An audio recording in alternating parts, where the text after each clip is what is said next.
Mauricio Fernandini, estamos en RPP, La Voz del Perú. Empezamos otra edición de Siempre en Casa, en espíritu festivo, gracias a Rubén Arias, que ha decidido celebrar el aniversario de 3 importantísimas ciudades de nuestro país. Y por eso la música festiva, Rubén, gracias.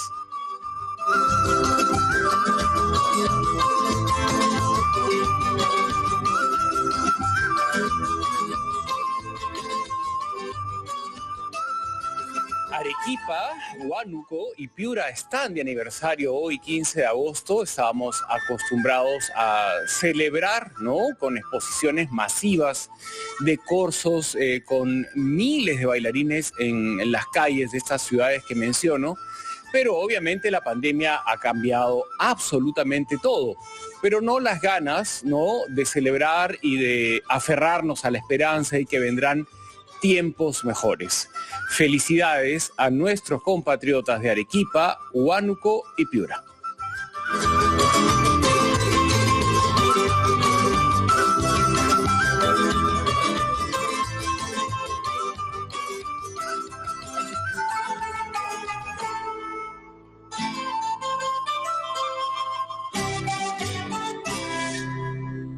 También celebramos el Día de los Niños, ¿no?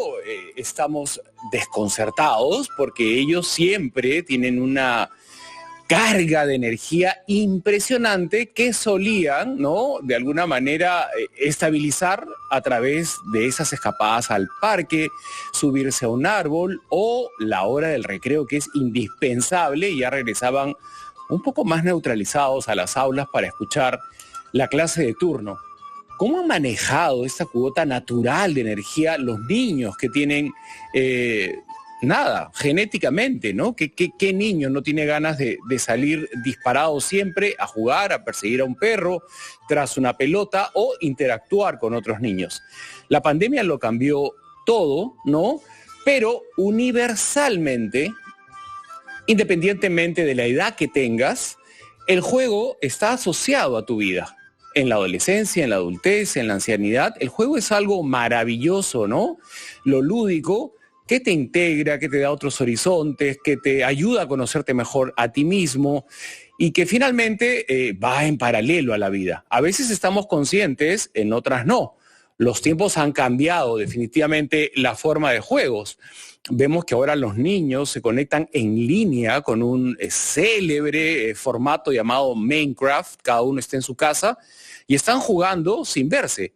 Y celebran, ¿no?, los triunfos, se entristecen con las derrotas y se exaltan y aprenden a dominar su carácter y a ganar y a perder, que es indispensable. Pero ¿qué fue de aquellos juegos, ¿no?, que integraron a tantas generaciones cuando no había un mundo digitalizado? ¿A quién no le es familiar las escondidas, el matagente, los 7 pecados, el trompo, el bolero? ¿Qué sé yo? Hay una infinidad, ¿no?, de la inventiva universal para pasarla bien prescindiendo de lo digital. Y en esos universos hay integración, hay crecimiento, hay conocer mejor, hay una forma de conocerte mejor entre tus amigos e integrarte a tus vecinos.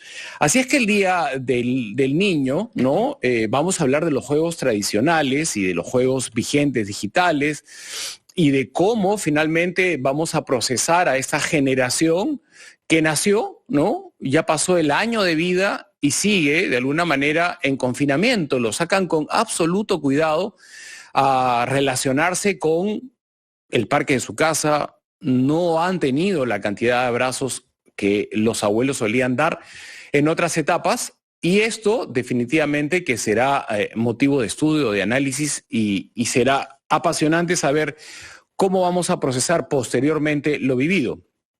Pero por ahora vuelvo al tema de los juegos y tengo en mis manos este libro. Como estoy en multiplataforma, las personas que nos acompañan a través de la televisión lo pueden ver, exquisitamente graficado, ¿no? En la portada hay un juego de Access titulado Rodillas Sucias y el autor es Jorge Eslava. Como saben, Jorge Eslava estudió Sociología y Literatura en la Universidad Nacional Mayor de San Marcos, obtuvo un magíster y un doctorado en literatura. Actualmente tengo entendido que trabaja en la Universidad de Lima y ha publicado este libro que nos ha remontado, ¿no?, de inmediato, con olores y texturas, ¿no?, a los juegos de la calle, a estas citas que solíamos darnos en espacios abiertos para jugar y regresar a casa extenuados. Desde volar una cometa hasta los otros juegos que he mencionado. Jorge Eslava está con nosotros en línea. Gracias por acompañarnos esta mañana, Jorge. Bienvenido a Siempre en Casa. Muy buenos días, Mauricio. Buenos días a todas y todos. Encantado de estar contigo. ¿Qué te motivó a editar este libro, publicarlo? Lo tengo en mi poder y hoy, Día del Niño, el formato se presta hasta para sentarse con los pequeños de la casa, la letra es enorme y la ilustración es maravillosa. Felicitaciones. Muchísimas gracias. Gracias por la alegría y por la invitación.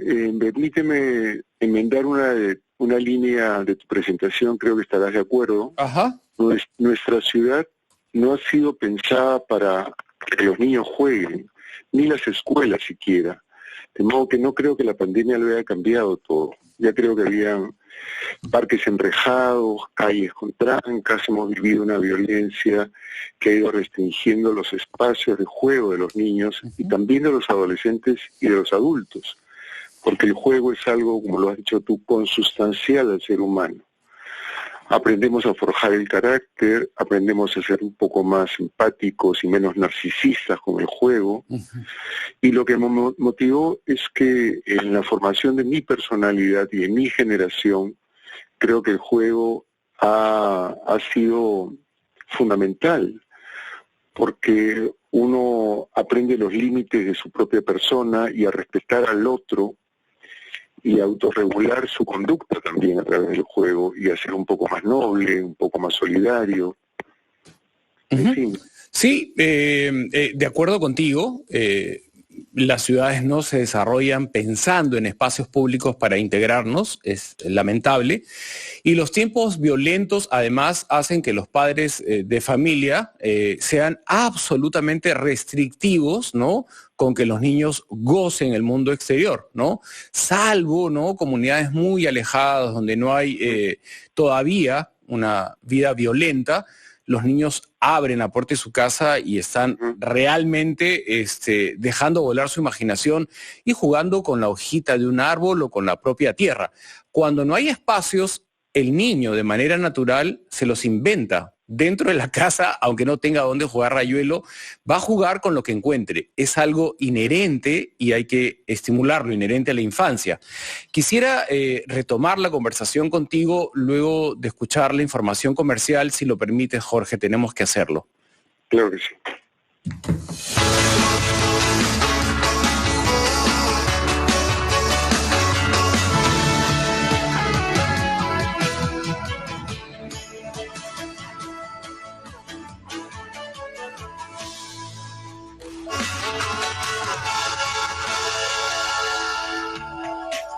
Retos de la educación en tiempos de pandemia. Lingo, rayuelo, yaxes a las escondidas, 7 pecados, cine mudo, y la lista puede continuar ininterrumpidamente. Jorge Eslava recapitula en un libro titulado Rodillas Sucias, ¿no? No solamente en qué consistían estos juegos, sino cómo quienes formaban parte de ellos iban descubriendo lados de su personalidad y hacía tanto bien tomar conciencia si eras picón o no, ¿no? Y a la vez ir regulando ese lado de tu personalidad, no siempre se ganaba. Y si perdías, no sé si había, Jorge, en tu barrio alguien que grite fraude, fraude, fraude. Una de las virtudes del juego es que permite autorregular la conducta. Los niños juegan solos, sin mediación del adulto, y saben que tienen que respetar unas normas, y saben que el triunfo tiene que ser la alusión con la realidad me parece que es bastante evidente. Uno tiene que ser un buen ganador y también un buen perdedor, ¿no? Pero había, ¿no? Me gustaría volver a tu propia infancia y todos volver a la nuestra, y habían niños que de manera genética tenían esta intolerancia a la derrota y eran capaces de inventarse una trampa con tal de ganar, ¿no? Pero ese niño aprendía que si continuaba con sus berrinches no iba a participar en un juego posterior. Uh-huh. Eso permitía el juego, ¿no? Porque entre pares los niños regulaban su propia manera de comportarse. No había necesidad de que interviniera un árbitro adulto, ¿no? Incluso a veces, como lo has mencionado tú, uno inventaba sus juegos. Una de las operaciones maravillosas del juego es que permiten transformar a veces los elementos que rodeaban al niño, sobre todo en medios rurales, para crear sus propios juegos. Hay una historia en el libro de unos niños que elaboran sus camioncitos y sus carros simplemente con el barro y lo dejaban secar al sol. Entonces, no se necesitaban dispositivos de última generación para que los niños se echaran a jugar, bastaba la imaginación y un esfuerzo personal, creativo, uh-huh, para crear sus propias normas y sus propios juguetes. Uh-huh, exacto. Ahora, el libro, insisto, es una exquisitez en la medida que te lleva, ¿no?, a esos estados emocionales que vas descubriendo a través de los distintos juegos que están vigentes. Yo creo que si alguien invita a un niño a jugar Rayuelo, siendo adulto, ambos la van a pasar bien, ¿no? Uno con más agilidad de otro, pero van a descubrir un universo infinito de situaciones en la que ambos se pueden enriquecer. Hay muchos niños, ¿no?, que nunca han escuchado la palabra Rayuelo y cada vez hay menos Yaxes y cada vez están más conectados a un ordenador o a un celular como hipnotizados, a veces en juegos individuales en los que no interactúan, pero también existen los juegos colectivos como el Minecraft, que se unen varios niños, cada uno desde su casa, y empieza la competencia y se emocionan y es increíble la cantidad también de situaciones que ellos van descubriendo. ¿Cómo podemos ir, ahora que has mencionado el tema de la importancia de crecer como persona a través del juego, que te va a acompañar toda la vida? ¿Cómo podemos encontrar una suerte de equilibrios, ¿no?, en la relación con estos juegos? No partir de una descalificación a priori, porque ya están vigentes, ya los usan, ya los disfrutan, ¿no? No tengo ninguna autoridad para descalificar los juegos de hoy. Lo que tengo es un gran ignorancia, un desconocimiento de los juegos de hoy.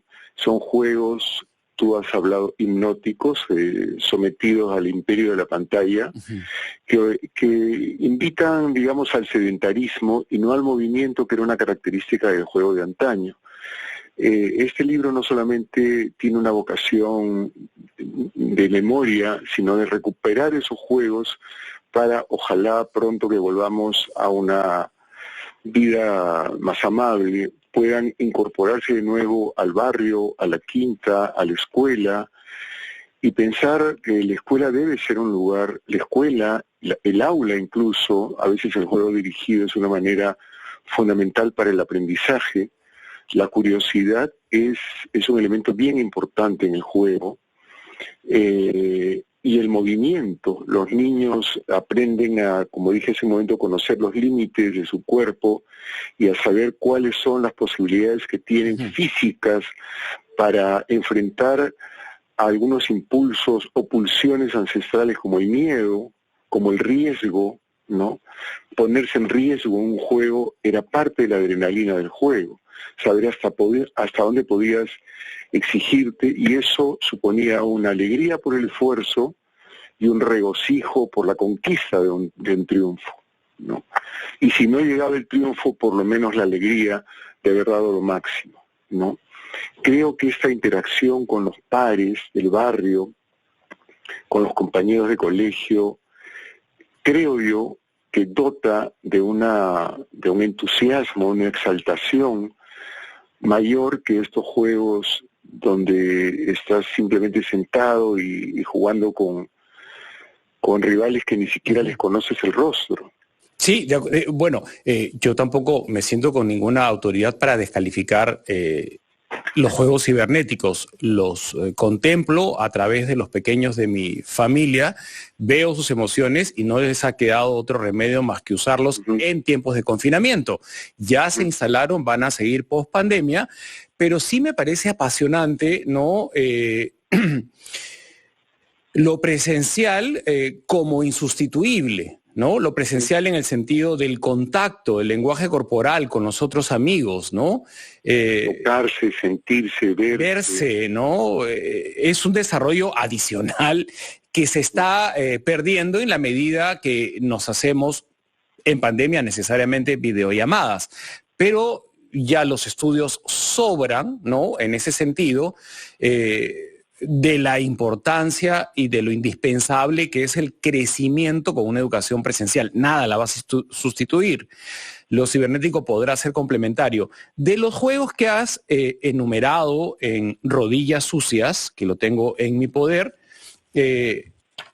¿has participado en todos y cada uno de ellos en tu infancia, adolescencia, Jorge, o los has visto desde la ventana de tu casa? No.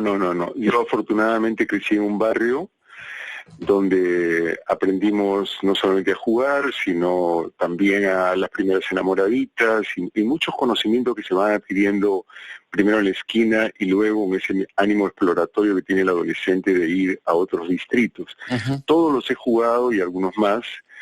El que más me apasionaba y que probablemente de alguna manera marcó un destino es el teléfono malogrado, porque era una cadena de participantes y que nacía con una propuesta, una frase por lo general complicada, fonéticamente caprichosa, que alguien lanzaba al comienzo de la cadena de jugadores y que iba experimentando cambios a lo largo de la secuencia hasta que llegaba al final completamente transformada y era pues para matarse de risa con los resultados que uno obtenía.